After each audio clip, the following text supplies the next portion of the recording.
These are some of the reasons why it sucks to fight Tom. Let me take you into the depths because there's more to it. The heavyweight speed sheet.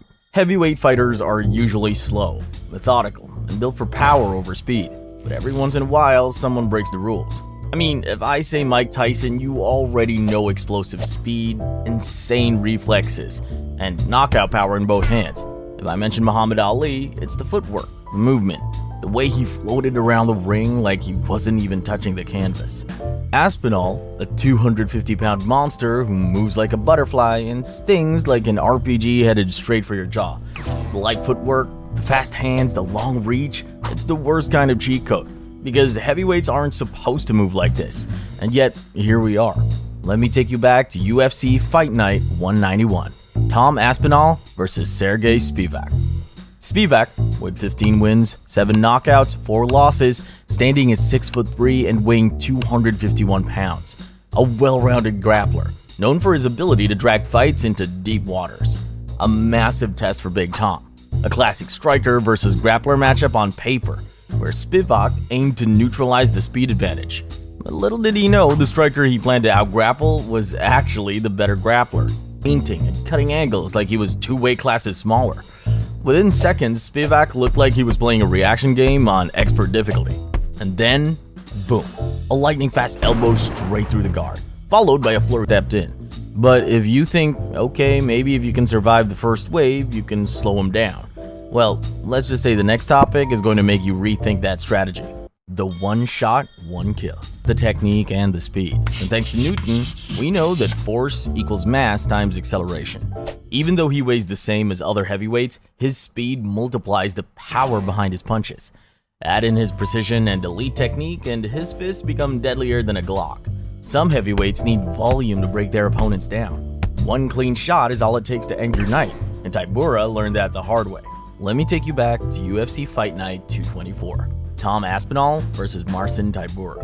Tybura, with 24 wins, 9 knockouts, 8 losses, standing at 6'3" and weighing 251 pounds. A durable veteran, known for his toughness, grinding pace, and ability to take punishment. All of that sounded great on paper, until he stepped in front of Aspinall. As soon as it began, Aspinall stepped in like he'd hit fast forward, looked rehearsed.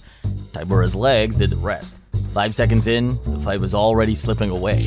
Unlike Tybura, you still have time to subscribe. Barely. Tybura looked like he loaded into the wrong game lobby. Aspinall overwhelmed him with pressure, shut down every escape route. Brutal elbow. Before anyone could yell, "defend," he was face first in the mat like someone hit pause on his controller. Start to finish, 73 seconds. You've waited longer for YouTube ads to end. The human anaconda. Heavyweights aren't exactly known for their slick grappling. Most of them treat the ground like it's lava. Stay on your feet at all costs. But Tom Aspinall? That's where he thrives. Khabib became famous for his relentless grappling, thanks to his father, Abdulmanap. But here's something not many people know. Tom had his own version of that. His father, a former IT specialist turned jiu-jitsu black belt, left his job to coach full-time. And who was his first student? Tom. Before school, after school, it didn't matter. While other kids were learning the alphabet, Tom was learning arm locks. Let me take you back to UFC Fight Night 204. Tom Aspinall versus Alexander Volkov. Volkov, 36 wins, 24 finishes, 10 losses, standing at 6'7" and weighing 260 pounds. A veteran striker with dangerous range and years of experience against the best heavyweights. That experience didn't help him here. From the start, Aspinall was levels ahead, slipping punches, closing distance, landing sharp shots before Volkov could react. Then came the inevitable takedown. This is where Volkov's nightmare started. He had seen grapplers before, but nothing like this. Within seconds, a full bar locked in. Tap, tap, tap, tap, tap, over. A heavyweight submitting a top contender in under a round? That's not just skill, it's terrifying. Most big guys rely on brute force. Aspinall flows on the mat like a middleweight, controls like a black belt, and finishes fights before his opponents even know what had happened. And if you think keeping the fight standing is the answer, just wait until you see what happens when he starts hacking your legs down before you can even react. The sniper leg destroyer. You've seen heavyweights swinging kicks like tree trunks, slow and predictable. But when Aspinall throws a leg kick, it's surgical, fast, and lands with the precision of a sniper round. And when he faced Sergey Pavlovich, that position was more than just a tool. It was his entire game plan. Let me take you back to UFC 295. Tom Aspinall versus Sergey Pavlovich. Pavlovich, 18 wins, 15 knockouts, 2 losses, standing at 6'3" and weighing 260 pounds. A terrifying knockout artist with freakish power. He holds the record for the longest first-round KO streak in UFC heavyweight history. The real test for Big Tom. There was a man in Russia long ago. He was big and tall.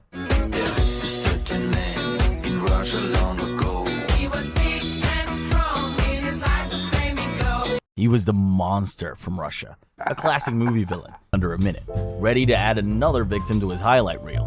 This fight was supposed to be a collision of freight trains, or a chess match between 2 heavy-handed knockout artists who had respected each other's power. But Tom doesn't do respect.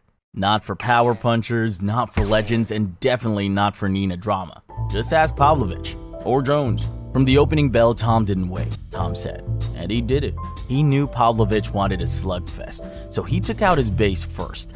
A vicious inside leg kick, clean, accurate, immediate reaction. Pavlovich backed up, his movement slowed, and in heavyweight MMA, a stationary target is a dead one. But Aspinall doesn't let opportunities slip.